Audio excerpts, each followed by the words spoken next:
समाज में आज भी बारंगनाओं और उनके बच्चों को अपमान, उपेक्षा और तिरस्कार का सामना करना पड़ता है।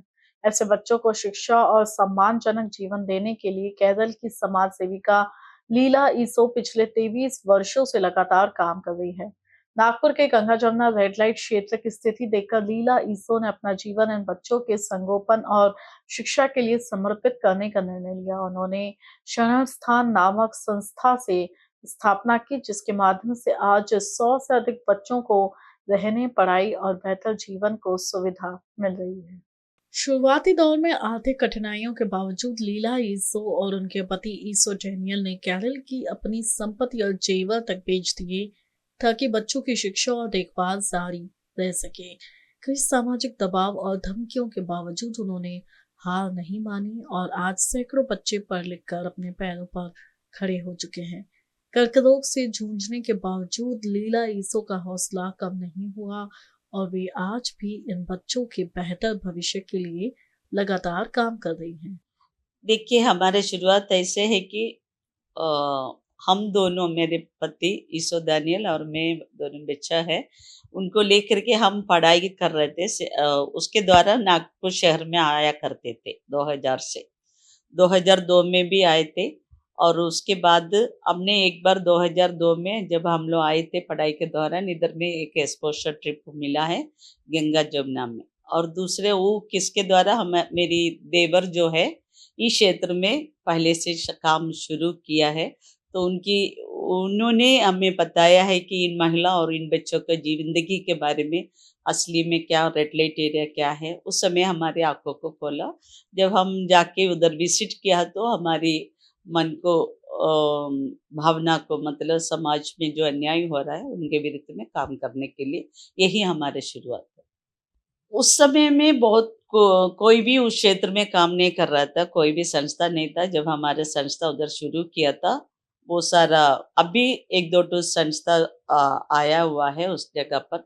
उसी समय में बहुत सारा महिला लोग थे। लगभग नागपुर शहर का गंगा जमुना में लगभग 4000 से 5000 छोटी महिला लोग, छोटी बच्ची से लेके महिला लोग तक उसी में देह व्यवसाय कर रहे थे। उनकी बच्चे लोग भी है।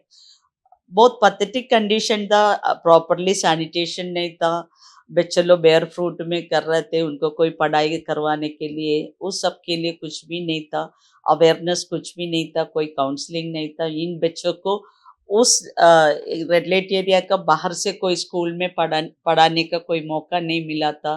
कोई प्रॉपर जो महिला लोगों को जो बीमारी हो रहा है, HIV एड्स, सबके बारे में उस समय में भी कोई इलाज प्रॉपरली नहीं मिल रहा था। ये सारा चीज़ें शरण स्थान के द्वारा ये कम्युनिटी को डेवलप करने के लिए हमने क्षेत्र में शुरू किया। अभी बहुत सारा अवेयरनेस आया है। नहीं, क्योंकि मोस्टली गंगा जमुना जो क्राउड है, मोस्टली सब विमेन मराठी लोग नहीं था और हिंदी बोलने वाले थे, क्योंकि भिन्न भिन्न क्षेत्र से वो लोग ट्रैफिकिंग होकर के आते थे, छत्तीसगढ़, बिहार और विलेज, महाराष्ट्र विलेज। तो कॉमन लैंग्वेज उधर हिंदी ज़्यादा यूज करते थे और इसलिए कुछ बैरियर नहीं था। देखिए, शुरुआत में हम कम्युनिटी एजुकेशन के साथ में हमने शुरुआत किया है। उधर में 2 ब्रोथल, छोटा सा रूम रेंट में लेकर के उधर शुरुआत किया। तो 140 बच्चे लोग दोनों रूम में था। फिर लगभग बच्चे लोगों को इंक्रीज हुआ है, 200 से बच्चे लोग कम्युनिटी एजुकेशन के द्वारा। फिर से धीरे धीरे हमने रेसिडेंशियल होम से शुरू किया, डे केयर शुरू किया, मेडिकल अवेयरनेस शुरू किया, काउंसलिंग शुरू किया। तो बहुत सारा ये सारा चीज़, प्रिवेंशन, इंटरवेंशन, इन सब का द्वारा ये कम्युनिटी को हमने डेवलप किया। स्किल ट्रेनिंग किया, अडल्ट लिटरेसी किया और लेडी लोगों को सिलाई क्लास शुरू किया था। ये सारा चीज़ से हमने उस कम्युनिटी को अप्रोच किया। देखिए, उसी समय में भी कोई उस जगह पर जाना लोगों को पसंद नहीं था। फिर चैलेंजेस हमें बहुत सारा करना पड़ा, क्योंकि एक तो हमें प्रॉपरली इन बच्चों को अच्छा एजुकेशन देना है, तो हमें relationship, networking with other institution और ये सब सामना करने के लिए हमने बहुत चैलेंजेस किया। फिर ब्रोथल ओनर्स, जो ट्रैफिकर्स है, इन सब का भी चैलेंजेस करना पड़ा। फिर अन्याय हुआ महिला लोग के लिए, न्याय के लिए वॉइस उठाना पड़ा। बहुत सारा कोर्ट के मदद से द्वारा हम मदद किया है। तो ये सारा चीज़ से बहुत चैलेंजेस था बिगिनिंग में।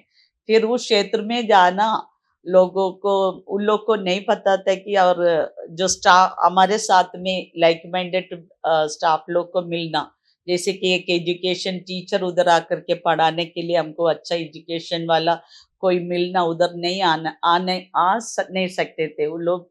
अगर कोई अभी भी एक याद है, एक टीचर को हमने इंटरव्यू लिया, हमको पढ़ाने के लिए जगह बोला तो बोला नहीं, हम नहीं पढ़ा सकते, उधर नहीं आ सकते क्योंकि हम उस समाज में आने से मेरा विवाह नहीं होगा और मुझे मेरा समाज में कोई अंगीकार नहीं करेगा। तो इसलिए ये सब चैलेंजेस बहुत था। अब भी प्रेजेंटली रेसिडेंशियल है में दोनों बॉयज़ और गर्ल्स मिला कर के 100 से ऊपर बच्चा है, गर्ल्स 46 है, बॉयज़ 50 प्लस है और उसके अलावा हम एजुकेशन डे केयर दोनों जगह करते हैं, 200 बच्चे लोगों को आज भी हम लोग पढ़ाई करा रहे हैं। शरण स्थान एक संस्कृत वर्ड है, आप लोग हिंदी में भी शरण शरण लेने का स्थान और प्लेस ऑफ रिफ्यूज।